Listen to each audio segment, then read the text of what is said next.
Saudara sekalian, Assalamualaikum warahmatullahi wabarakatuh. Izinkan saya selaku Menko Polhukam menjelaskan tentang perkembangan situasi dalam kaitan dengan kebijakan pemerintah di dalam membangun Papua. Saya bagi dua.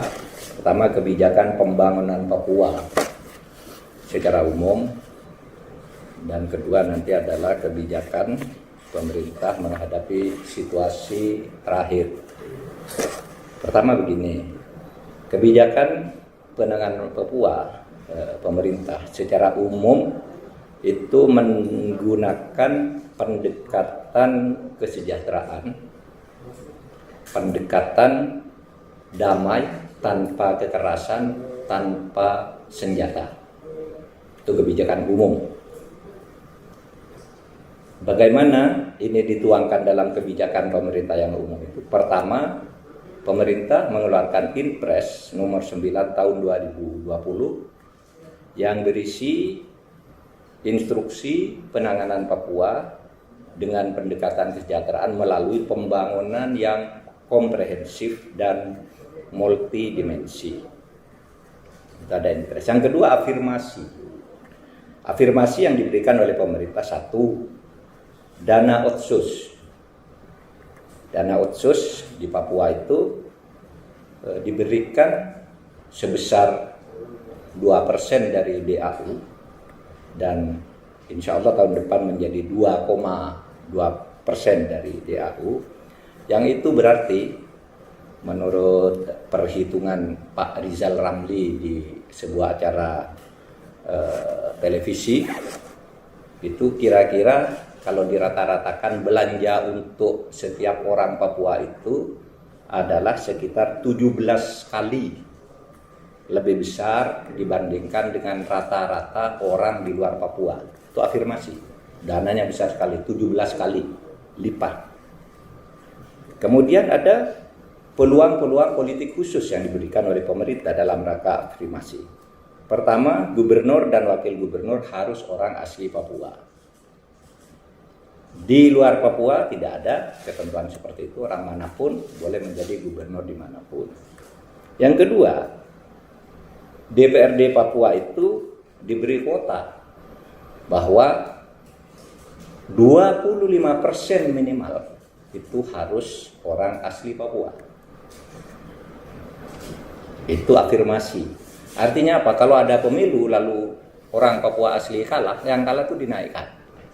Yang sudah masuk di bawah 75%-nya itu ya disingkirkan meskipun dia menang dari 100% itu.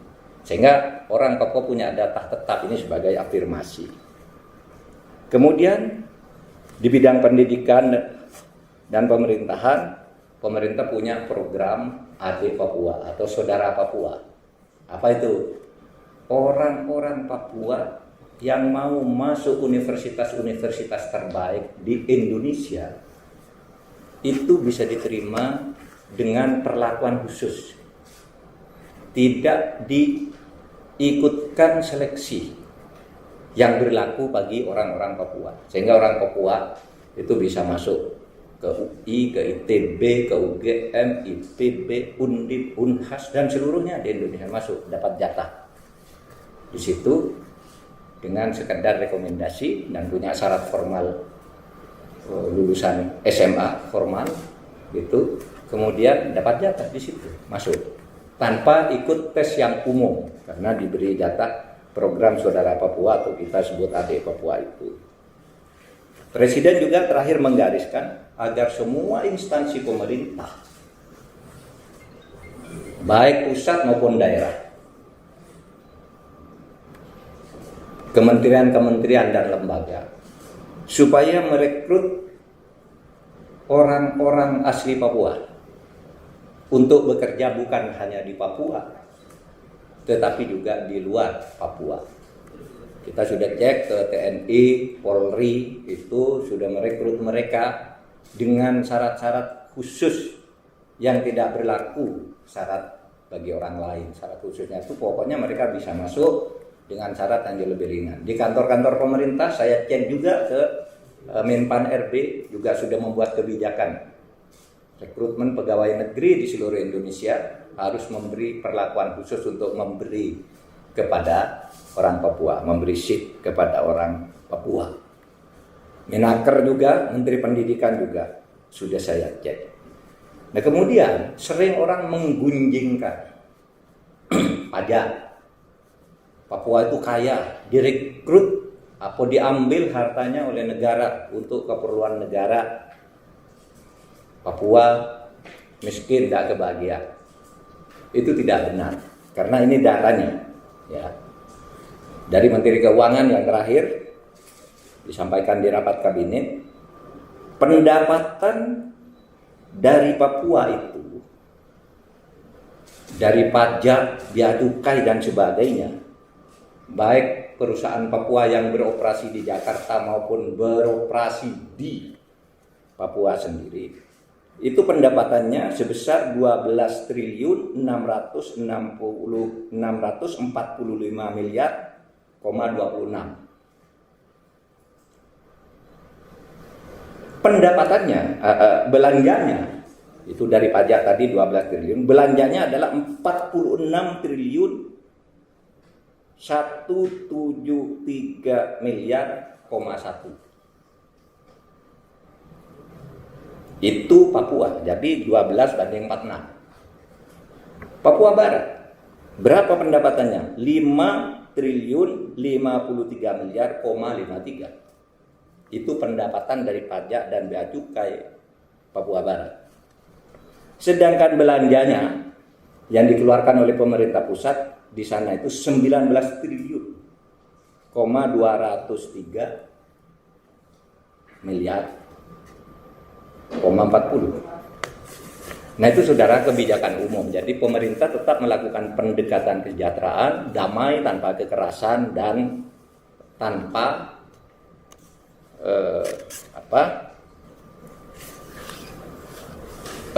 bedil,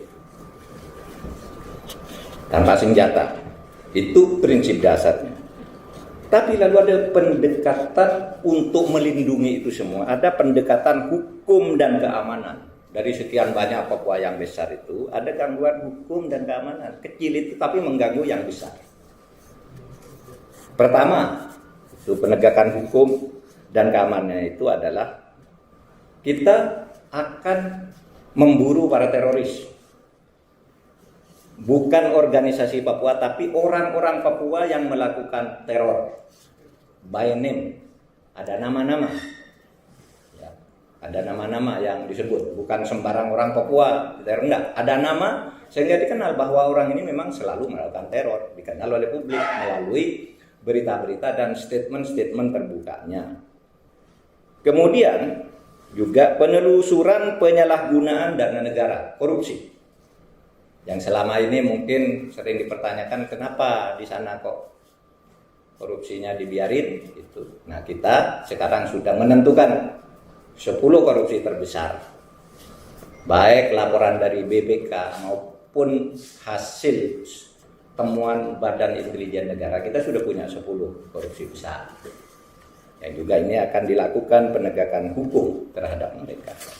Nah, berdasarkan kebijakan umum dan kebijakan khusus, maka dalam rangka melihat situasi terakhir ini, perkenankan saya menyampaikan hal-hal sebagai berikut khusus untuk yang khusus ini, yang kebijakan khususnya.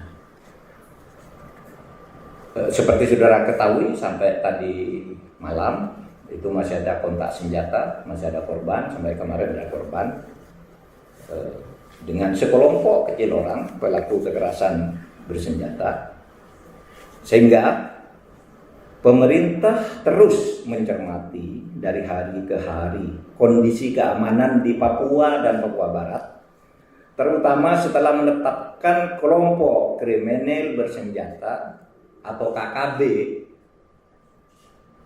yang dikaitkan dengan nama orang, nama pelakunya sebagai teroris. Maka pemerintah menegaskan hal-hal sebagai berikut. 1. TNI, Polri, dan pemerintah daerah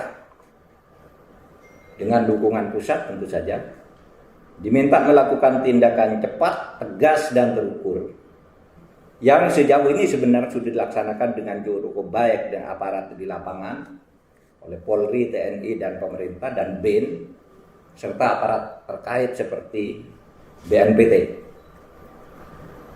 Aparat keamanan akan terus mengejar dan melumpuhkan para pelaku teror untuk melindungi masyarakat agar merasa aman dari tindakan teror yang dilakukan oleh kelompok kecil orang, tetapi mengganggu karena selama ini kita lebih mendahulukan pendekatan. Tapi udah puluhan tahun ini pendekatan yang kecil-kecil ini tidak sadar-sadar juga. Padahal yang besar itu, yang saya katakan lebih dari 90% itu sudah hidup damai, tidak ada masalah dengan Republik ini. Yang kedua, pengejaran terhadap segelintir orang disebut KKB sebagai pelaku teror itu dilakukan secara hati-hati dan fokus sehingga tidak menimbulkan korban dari warga sipil. Dengan demikian, setelah ditetapkan KKB sebagai kelompok teroris, aparat keamanan itu berusaha dan cukup berhasil sekarang ini memisahkan antara masyarakat sipil dan para pelaku teror. Jadi tugasnya itu memisahkan yang pokok. Yang dipergunakan untuk mereka bukan kesenangan tapi Undang-Undang Nomor 5 Tahun 2018 sehingga di situ dianggap sebagai tindak pidana terorisme. Bukan terorisme tapi tindak pidana terorisme. Artinya apa? Itu penegakan hukum. Yang nanti di dalam pelaksanaannya, pelaksanaan di depan polisi, ada penebalan dari TNI berdasar kesepakatan, lalu pembangunan pada umumnya yang besar itu dilakukan oleh pemerintah daerah. Sejak ditetapkannya oleh pemerintah sebagai kelompok teroris pada 29 April yang lalu, memang sampai hari ini sudah terjadi beberapa kotak senjata. Misalnya tanggal 27 April terjadi kontak senjata di Ilaga di mana satu prajurit Brimob gugur, 2 lainnya luka-luka, tetapi ada 5 teroris tewas. 13 Mei tahun 2021 terjadi lagi kontak senjata di Ilaga, Kabupaten Puncak. 1 anggota teroris tewas. 16 Mei terjadi kontak senjata di Ilaga, Kabupaten Puncak. 2 anggota teroris tewas, 1 orang melarikan diri dalam keadaan luka. Tapi kemarin tanggal 18 Mei terjadi penyerangan terhadap 2 prajurit TNI yang sedang melaksanakan pengamanan rawan di distrik Dikai, Kabupaten Yakuhimo yang mengakibatkan 2 prajurit TNI gugur. Dan masih tanggal 18 kemarin kontak senjata di distrik Serambakon, Kabupaten Pegunungan Bintang yang mengakibatkan 4 prajurit luka. Jadi sudah ada peningkatan keberhasilan karena kita sekarang akan lebih tegas khusus terhadap kelompok itu ya, bukan terhadap rakyat Papua. Bukan terhadap Papua, karena Papua itu etnis, budaya, dan tempat. Tapi kalau teroris bisa di mana aja. Dan kita ini sebut teroris orang ini. Seperti Lekaga, militer murid, tentara murid, dan lain-lain. Nah, peristiwa penyerangan terhadap 2 prajurit TNI yang baru berlangsung kemarin menunjukkan bahwa kelompok teroris masih terus melakukan aksi kekerasan sebagaimana sebelumnya dilakukan terhadap warga sipil serta merusak fasilitas publik. Ini tindakan teroris. Warga sipil sasarannya merusak fasilitas publik dan objek vital. Nah, sekarang ini pemerintah terus berupaya menumpas habis kelompok teroris tersebut, menumpas habis aksi-aksi kekerasan yang dilakukan oleh kelompok teroris baik di Papua maupun teroris Mujahidin Indonesia Timur yang juga beberapa atau 2-3 hari yang lalu itu muncul lagi. Ini menunjukkan bahwa kelompok tersebut sudah mulai semakin terdesak oleh operasi pengejaran kita, dan sekali lagi ini pengejaran untuk menyelamatkan rakyat karena mereka ini nyata-nyata melakukan itu. Saudara, kemudian pemerintah terus mencermati kondisi keamanan di Poso. Tadi kita bicara Papua, Sulawesi Tengah. Karena itu terkait dengan ini, pemerintah juga terkait Poso itu menyampaikan 1 Maret 2021 terjadi kontak tembak antara aparat keamanan dengan kelompok teroris Mujahidin Indonesia Timur di Desa Maros, Kecamatan Poso Pesisir, Kabupaten Poso, yang mengakibatkan 2 anggota teroris tewas. 3 Maret telah terjadi kontak tembak antara aparat keamanan dengan kelompok teroris Desa Gayatri, Kecamatan Poso Pesisir, Kabupaten Poso, yang mengakibatkan 1 personil BRIMOB gugur. 11 Mei pada bulan ini kelompok teroris membunuh 4 orang petani di Desa Kalemago, Kecamatan Lore Timur, Kabupaten Poso. Ini diduga dilakukan oleh kelompok MIT, pimpinan Ali Kalora. Terkait dengan aksi pembunuhan terhadap 4 orang petani dan aksi kekerasan lain yang dilakukan oleh kelompok teroris Poso, pemerintah mengutuk keras tindakan tersebut dan memerintah aparat keamanan dan aparat penegak hukum untuk meningkatkan pengamanan dan pengejaran terhadap kelompok teroris di wilayah itu.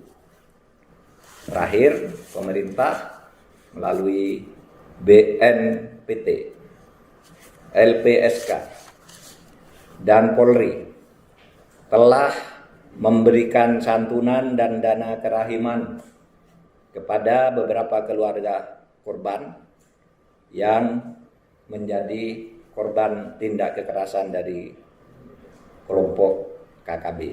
Demikian dari saya. Kalau ada pertanyaan dipersilahkan. Silakan, dari mana tuh? Ya, selamat siang, Kang Mahfud. Saya Metro TV. Yang saya tanyakan ke Bapak. Iya, kaitannya dengan kelompok kriminal bersenjata yang sudah puluhan tahun ini kan yang tidak saja pada Papua. Nah, ada nggak sih Pak target dari pemerintah, target waktu tertentu untuk penyelesaiannya? Kemudian yang kedua, dari seluruh rangkaian peristiwa kejahatan yang dilakukan oleh KKB ini, apakah dari pemerintah ada opsi untuk melakukan menerapkan darurat sipil militer di tanah Papua? Dan yang terakhir, sampai hari ini sudah berapa sih Pak anggota OPM yang menyerahkan diri dan bergabung ke NKRI? Terima kasih Pak Mahfud. 1, pemerintah belum pernah sampai saat ini berpikir untuk melakukan memberlakukan darurat sipil, keadaan darurat sipil, apalagi daerah darurat militer juga enggak, sipil juga enggak gitu. Karena kita akan menganggap ini sebenarnya tidak terlalu besar, orang-orangnya teridentifikasi sehingga kita sebut orang itulah terorisnya, bukan Papua terorisnya. Bukan juga organisasi Papua, karena di Papua itu ada 3 lapis gerakan. 1 gerakan politik ya, yang memang menyatakan saya ingin Papua begini, bahkan ada juga Papua merdeka, ayo kita berembuk, kita pendekatannya kesejahteraan dan kedamaian. Yang kedua, kelompok clandestin juga kita ajak berembuk. Tapi yang ketiga ini, yang kecil ini, dan ada nama-namanya ini, itulah yang kita sebut teroris. Jadi yang besar itu yang 90%, mari kita ajak berembuk. Itulah sebabnya Presiden menurunkan Inpres itu tadi. Tapi kalau melakukan tindakan pengacauan gitu, meresahkan masyarakat, merusak objek-objek vital, nyembelih orang di tengah jalan, dokter dibakar, pegawai KPU disembelih di tengah jalan. Nah, yang begitu-gitu, apalagi bandara diganggu, pesawat dibakar, rumah orang dibakar, sekolah dibakar. Nah itu yang teroris, memenuhi unsur Undang-Undang Nomor 5 Tahun 18.